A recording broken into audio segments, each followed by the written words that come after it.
I'm not really sure that I ever decided that I was going to make experimental music. In fact, I joke that what I'm actually doing is making pop music. It's not very popular.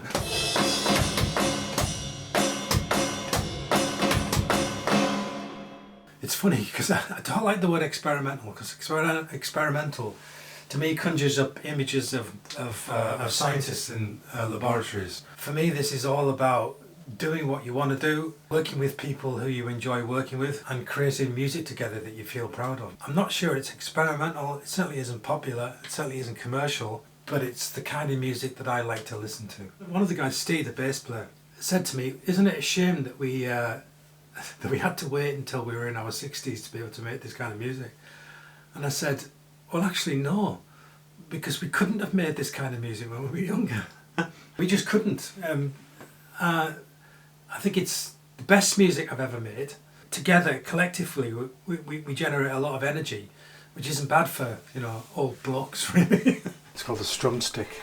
I really should repair it at one point, because it's been, it's cracked and that, but it's been everywhere, it's been toured. I've always said that for me, this whole experience is about building a community. It's not just building a community of like-minded people, but opening doors to people, saying, you don't just have to listen to Coldplay. You don't just have to listen to Ed Sheeran. Whoever, you can explore, you can develop your interests in music. I think this is what this kind of community is about, really. When I grew up, there was a number of bands who led the way for me.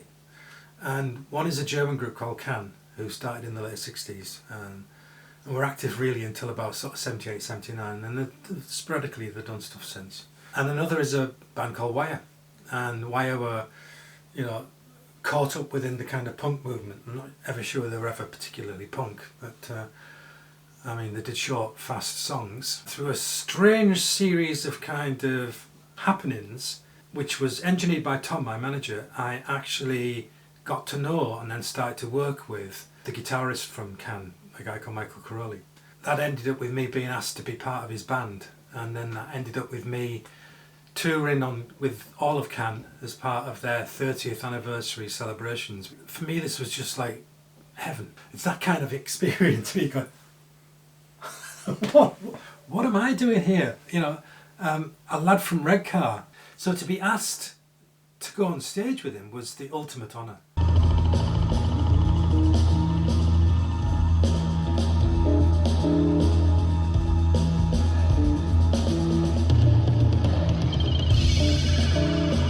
It's that moment before you start.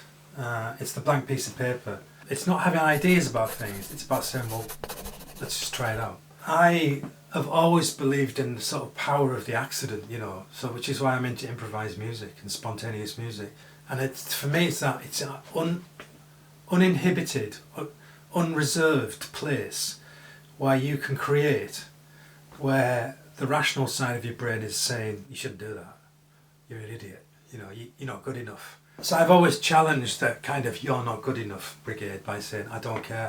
I learn by doing. So that blank page, that sort of like opportunity to create, is the one that I really get excited by. And that's what I do in music. I invent things and create things from scratch and then build it up.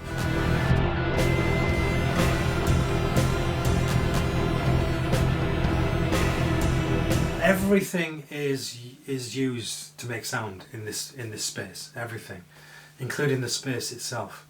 So sometimes I've just set the microphones up and put huge delays or reverbs on it, and just that kind of noise can become a kind of cavernous sound if you've got the right kind of effect on it. I have always used children's toys to make music. There's a story behind every one of these toys. This one was given to me by some friends from New York, and so I've used... There you go. It's obviously... So if you put a microphone next to that and you put all sorts of effects on, suddenly that sounds like nothing on earth. Up there you'll see Godzilla. Well, that's the second Godzilla I've owned. The first one was actually had this kind of traction system and it was very small. I bought it from Radio Shack in Canada. Its eyes would light up, and as it moved, it would make this incredible whirring sound like. So if you put a microphone next to that, it suddenly sounds like a concrete mixer. It's incredible. And I always used that at every show that I ever did. So I was on tour with this band called Download. We played in Atlanta, Georgia. And at the end of the show, I realised that some of my toys had been stolen. And Godzilla had been stolen. And I was really sort of upset because I had it for a few years, but I used it all of the time and I really liked the toy, About 2 years later, I was at my record company in Chicago and they said, "You never guess what? We've just got this box of toys being sent to us with this letter." And the letter said, "We're really sorry. We stole these toys from you in Atlanta, Georgia 2 years ago at one of your concerts. We gave them to our child to play with. We felt dreadful about it and we wanted to send them back to you. But would you mind if we kept Godzilla because our son really loves it?" And as I've sort of developed my art, I guess, over the years, I've become more attracted to the idea of working with real instruments, which is why I've started to play the drums again after 30 years of never touching them, The two guitarists I work with in Dardu, they get sounds out of the guitar that are incredible. You just sometimes you wouldn't even associate those sounds as coming from a guitar.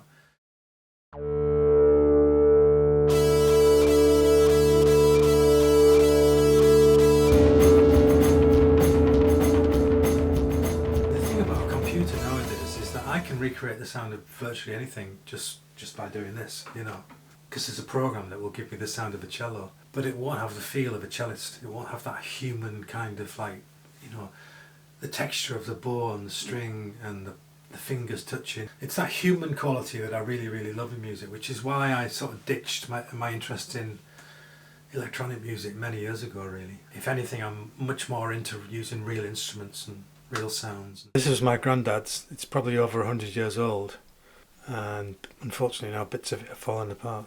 But yeah, Horner harmonica. It's a strange question, that, really. Who would I like to collaborate with? Nobody that's alive. If it's anybody, then I'm going to say Miles Davis. But it has to be in his kind of bitches brew electronic weird phase.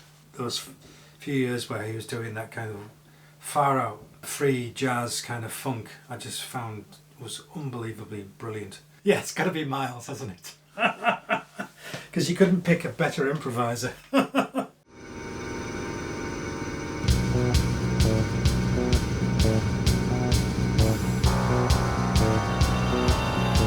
So what do I think is the most important element when it comes to making an experimental sound? Accept the possibility that the sound that you create might be horrible.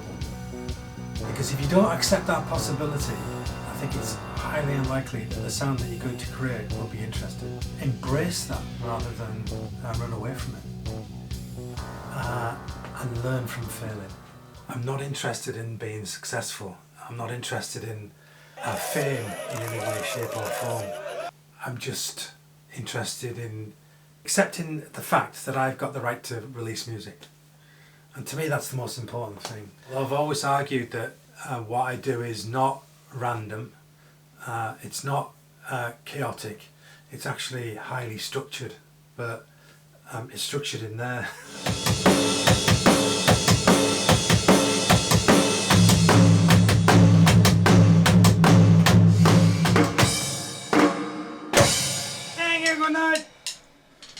Good night, Radko.